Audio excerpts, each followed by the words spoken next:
جب جنگ بدر ہو گئی، اب توجہ کے ساتھ بیٹھا ہے، کفار ہار گئے، ان کو شکست مل گئی، اور کفار کے کچھ بندے جنگ بدر میں واصل جہنم ہوئے، اور جو کچھ بچ گئے تھے آقا علیہ الصلوۃ والسلام نے ان کو قیدی بنا کر مدینہ کے اندر لے گئے تھے۔ اب نا کعبہ شریف کا صحن ہے حتیم کعبہ، ایک قبلہ حاجی صاحب بیٹھے ہیں، بابے بیٹھے ہیں، ماشاءاللہ یہ زیارت کر کے اللہ تعالیٰ انہوں نے سب کے سانوں بھی اپنا گھر اللہ تعالیٰ دے۔ اب توجہ کریں، حتیم کعبہ میں بیٹھے ہیں دو کافر، ایک کا نام ہے صفوان، ایک کا نام ہے عمیر۔ یہ دین اسلام کے بڑے دشمن تھے اور انہوں نے آقا علیہ الصلوۃ والسلام کو بہت تکلیف پہنچائی تھی۔ اب عمیر جو تھا نا، عمیر اس کا بیٹا بھی ان قیدیوں میں سے جو مسلمان کے قیدی بن گئے، ان کا بیٹا بھی، اس کا نام تھا وہب، ان کے قیدیوں میں سے تھا۔ اب نا عمیر کہتا ہے یار ہمیں جنگ بدر کے اندر نا بہت تکلیف ہوئی، ہمارے بڑے بڑے چودھری اس جنگ کے اندر واصل جہنم ہوئے اور ہمیں بہت شکست ہوئی، ہمیں دکھ ہوتا ہے۔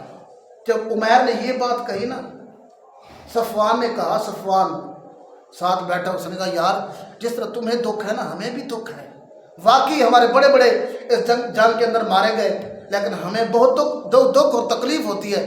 عمیر نے کہا، اب عمیر کہنے لگا کاش میرے پاس پیسہ دولت ہوتا نا، تو اتنا پیسہ ہوتا کہ میں وہاں مدینہ پاک کے اندر جا کے مسلمانوں کے نبی کو شہید کرتا، پیچھے میرے گھر کا کوئی خیال کرتا، ان کو خرچہ دیتا، ان کو راشن دیتا، ان کا خیال کرتا، تو میں وہاں جا کے مسلمانوں کے نبی کو شہید کر دیتا۔ اب صفوان کہنے لگا عمیر کو، تو اس طرح کر، تیرے دل کے اندر ارادہ ہے مسلمانوں کے نبی کو شہید کرنے کا؟ اس نے کہا واقعی میرا ارادہ تو ہے، لیکن پیچھے بچے ہیں، بیوی ہے، ان کا کون خیال کرے گا، ان کے راشن کا، خرچے کا کون؟ اب صفوان نے کہا عمیر تو اس طرح کر، تو وہاں جا کے مسلمانوں کے نبی کو شہید کر، تیرے بچوں کا خیال میں کروں گا۔ اس نے کہا واقعی تو میرے بچوں کا خیال کرے گا؟ اس نے کہا میرا وعدہ ہو گیا، میں تیرے بچوں کا خیال کروں گا، تو وہاں جا مسلمانوں کے نبی کو شہید کر کے آ جا۔ اب اس نے کیا کی، ایک تلوار لی، وہ بھی زہر آلودہ تھی۔ جب مکہ سے نکلا نا، اس نے اعلان کیا کہ اے کفار، میں بدر والوں کا بدلہ لینے جا رہا ہوں، میں اس وقت تک واپس نہیں لوٹوں گا جب تک میں مسلمانوں کے نبی کو شہید کر کے نہیں آؤں گا۔ میں جب آؤں گا تو میں خوشخبری دینے آؤں گا۔ اب وہ اونٹ پر بیٹھ کر چل پڑا، چلتا چلتا نا مدینہ پاک کے اندر پہنچا۔ حضرت عمر فاروق نے دور سے دیکھا عمیر آ رہا تھا، آپ سمجھ گئے یہ کوئی اچھے خیال سے نہیں آ رہا، کیونکہ تلوار بھی لٹکا کے آ رہا ہے۔ تو حضرت عمر فاروق رضی اللہ تعالیٰ عنہ جب آپ کو دیکھا، جب وہ عمیر قریب آیا، سواری سے اترا، حضرت عمر فاروق پڑھا رہے تھے یا باتیں کر رہے تھے، آپ نے اس مجلس کو چھوڑا، فوراً اس منافق کی طرف چل پڑے۔ آپ نے فرمایا عمیر، میں تمہیں مسجد نبی کے اندر نہیں جانے دوں گا، کیونکہ تو یہاں آیا ہے، اچھی نیت سے نہیں آیا۔ کیونکہ حضرت عمر فاروق جلالی تھے، اب جھگڑ رہے تھے، لڑ رہے تھے، میں کیونکہ یہ جا کے آقا علیہ الصلوۃ والسلام کو نقصان نہ پہنچا دے۔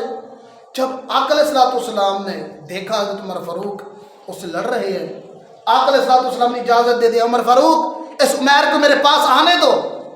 عرض کی یا رسول اللہ، یہ آئے گا آپ کو نقصان پہنچائے گا۔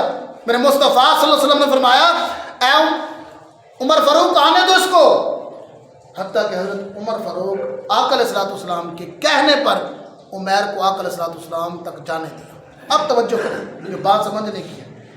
اب عمیر نا آقا علیہ الصلوۃ والسلام کے قریب بیٹھ گیا، توجہ، جب بیٹھا نا میرے مصطفیٰ صلی اللہ علیہ وسلم نے فرمایا اے عمیر مجھے بتاؤ یہاں کس ارادے سے آئے ہو؟ وہ تو منافق تھا، بات بھی اس طرح کی کرنی تھی۔ اس نے کہا کہ مسلمانوں کے نبی، میں تو اپنا بیٹا وہب تھا جو قیدیوں کے ساتھ، میں تو کو چھڑانے آیا ہوں۔ میرے مصطفیٰ صلی اللہ علیہ وسلم نے فرمایا نہیں، تو اس ارادے سے نہیں آیا، اس ارادے سے نہیں آیا، نہیں یا رسول اللہ میں تو اپنے بیٹے کو چھڑانے آیا ہوں. میرے مصطفیٰ نے فرمایا اگر بیٹے کو چھڑوانا ہے تو پھر یہ تلوار لٹکا کے کیوں آیا؟ اس نے کہا نہیں یا رسول اللہ میں لڑنے کے لیے نہیں آیا. اب توجہ کرے، میرے مصطفیٰ صلی اللہ علیہ وسلم نے فرمایا اے عمیر مجھے یہ بتا تو سچ سچ بتاتا ہے یا میں خود تمہیں سچ بتاؤں؟ سبحان اللہ سبحان اللہ. تو مجھے بتاتا ہے یا تمہیں میں خود بتاؤں؟ اس نے کہا یا رسول اللہ میں تو بیٹے کو لینے آیا. میرے مصطفیٰ صلی اللہ علیہ وسلم نے فرمایا تو بیٹے کو لینے نہیں آیا، تیرا ارادہ تھا مجھے شہید کرنے کا. اس نے کہا یا رسول اللہ آپ کو کیسے علم ہے؟ میرے مصطفیٰ نے فرمایا تو حتیم کعبہ میں بیٹھ کر جو صفوان کے ساتھ باتیں کر رہا تھا میں عام نقلال تمہیں بھی جانتا ہوں تمہاری باتوں کو بھی جانتا ہوں. سبحان اللہ. اور آقا علیہ السلام نے ساری باتیں بتا دی.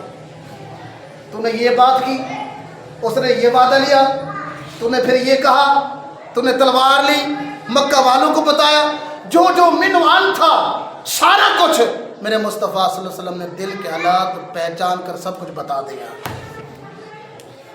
جب اس نے عمیر نے نا آقا علیہ السلام کا یہ علم دیکھا کہ آقا علیہ السلام اتنا پہچان کرتے ہیں، اسی وقت تلوار پھینک کر قدموں میں گر پڑا کہ یا رسول اللہ مجھے کلمہ پڑھا کے اپنا غلام بنا دے. سبحان اللہ.